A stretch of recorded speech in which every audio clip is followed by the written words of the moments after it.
Assalamualaikum warahmatullahi wabarakatuh. Apa kabar anak-anak? Semoga tetap sehat ya. Hari ini hari Rabu tanggal 15 April 2020. Kita akan belajar tema 9, tema terakhir, di halaman 121.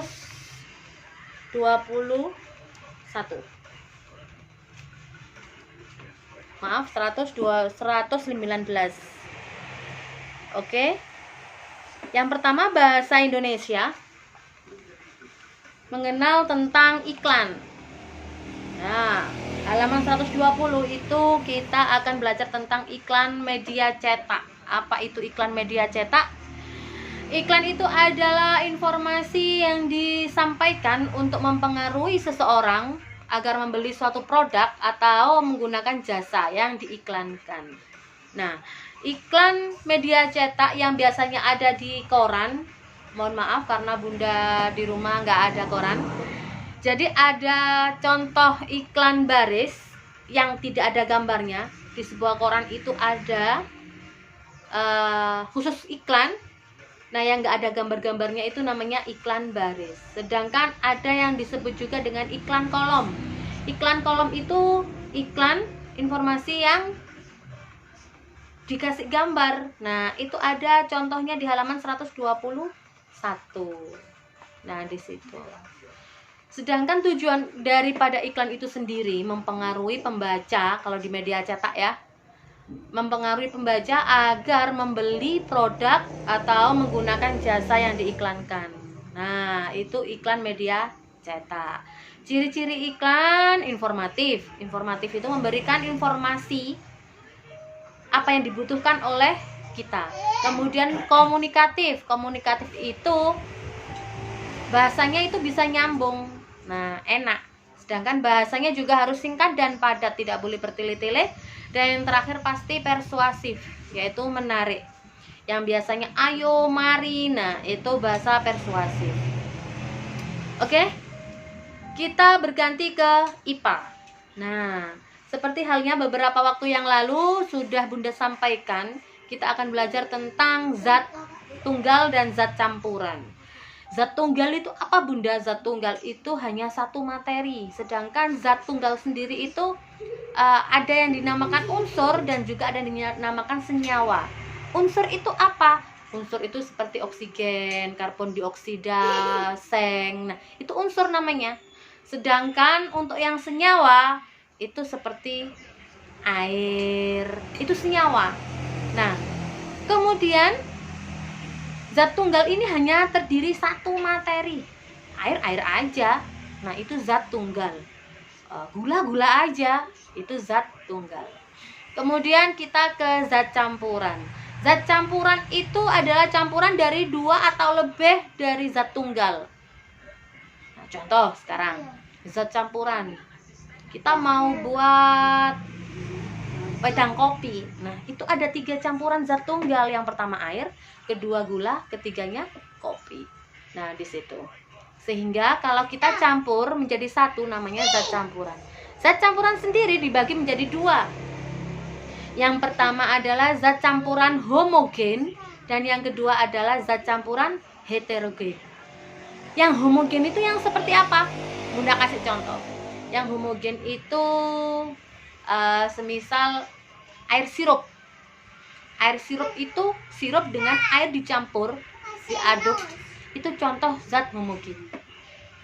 Kemudian kalau zat campuran heterogen itu contohnya pasir dengan air. Kalau kita aduk, apa yang terjadi? Nah, coba kita telaah. Contoh yang pertama tadi sirup. Sirup ketika kita campurkan ke dalam air, kita aduk, apa yang terjadi? Bisa dibedakan?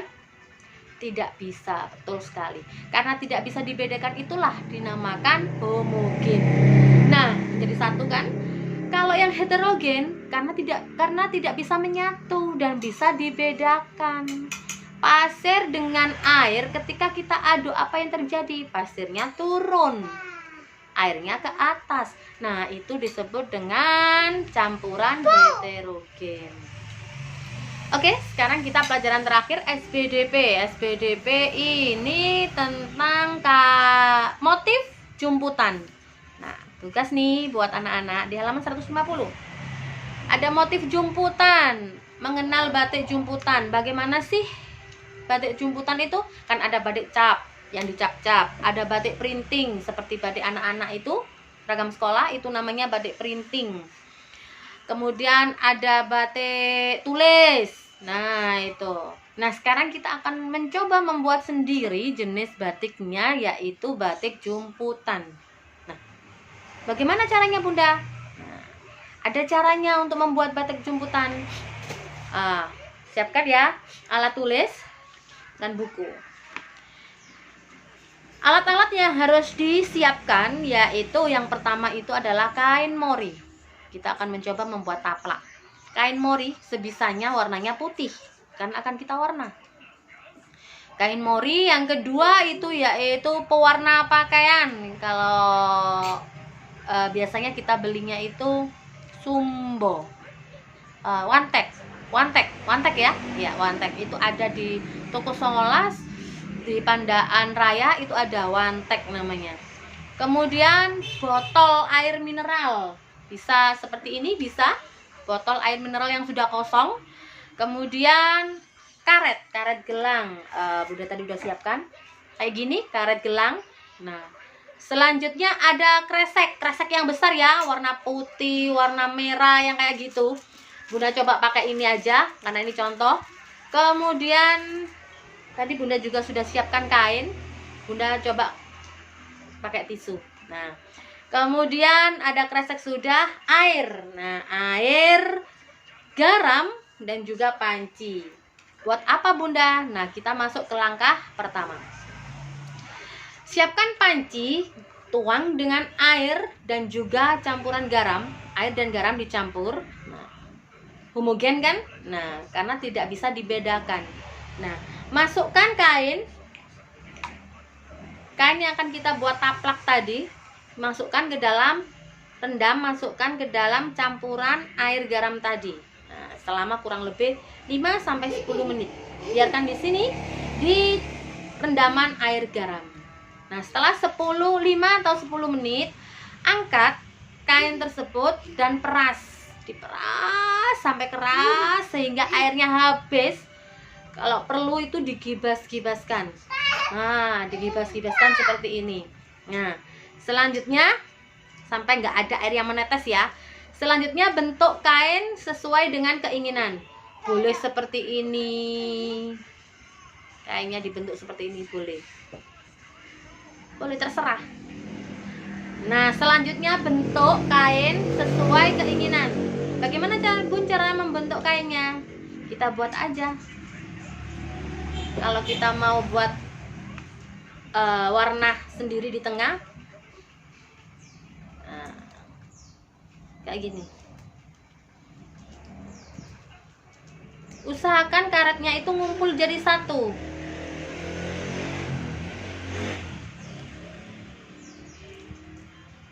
Apa manfaatnya atau gunanya karet ini? Untuk memisahkan warna yang satu dengan yang lainnya agar tidak tercampur.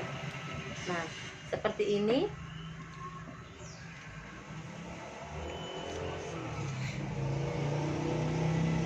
Kalau mau bentuk motif kecil-kecil, bagus juga. Kalau mau agak besaran ya diperlebar. Terserah keinginan. Seperti ini sampai habis, di sini sampai banyak, nggak apa-apa. Nah, selanjutnya setelah seperti ini kita masuk ke langkah kedua. Langkah kedua yaitu siapkan kresek yang warnanya merah tadi, yang besar tadi, dijadikan lebar. Gunanya apa sih? Agar campuran air yang kita teteskan nanti tidak ke lantai. Nah, di sini kita mau bentuk bagaimana? Misalnya seperti ini, nggak apa-apa. Taruh aja di atasnya kresek, nggak apa-apa. Atau kita buat melingkar juga nggak apa-apa. Terserah, bebas. Diletakkan di atas kresek, nggak apa-apa. Terserah. Sesuai keinginan. Kemudian siapkan air, biasanya 200 ml air kita campurkan dengan 2 wantek. Nah, kalau kita pakai 4 4 warna berarti masing-masing ada 22 jadi 8 ya. 4 warna bisa merah, hijau, kuning, biru bisa. Nah, itu 200 ml air dicampur dengan 2 wantek. Masukkan ke dalam botol air mineral atau botol bekas yang sudah nggak ada isinya. Nah, dan 200 air dimasukkan dengan 2 wantek. Itu kalau ada 4 botol, jadi ada 4 warna. Nah, setelah kita siapkan seperti ini, baru masuk. Nah, warna pertama kita taruh. Nah, nggak apa-apa, sampai benar-benar berwarna. Dan ini banyak, semuanya kasih warna berbeda. Selanjutnya kita lipat kreseknya tadi. Nah, begini kita tekan-tekan biar warnanya masuk meresap ke dalam. Nah, kita tekan-tekan sampai lama. Selanjutnya selesai, diamkan selama kurang lebih 10 atau 15 menit. Diamkan. Nah, setelah 10 atau 15 menit baru kita buka. Nah, seperti ini. Kita buka. Nah, kan? Dibiarkan kan? Nah, udah yang sudah nggak terlalu basah, kita buka. Ini sudah nggak netes airnya, harus diperas. Nggak boleh ada yang netes. Nah, kemudian kita buka dan warnanya akan berbeda. Jangan dicuci, jangan dicuci. Terus diapain Bunda? Dikeringkan di bawah terik sinar matahari. Nah, begitu. Nanti Bunda share video tutorialnya, Bunda share. Nah, seperti ini dikeringkan, dijemur di bawah terik sinar matahari. Kalau sudah benar-benar kering, barulah kita cuci. Nah, begitu caranya. Nanti Bunda akan share cara membuat batik celup atau batik jumputan. Nah, sudah anak-anak ya, sampai di sini dulu pelajaran kita hari ini. Sampai ketemu di sekolah. Billahi taufiq wal hidayah. Wassalamualaikum warahmatullahi wabarakatuh.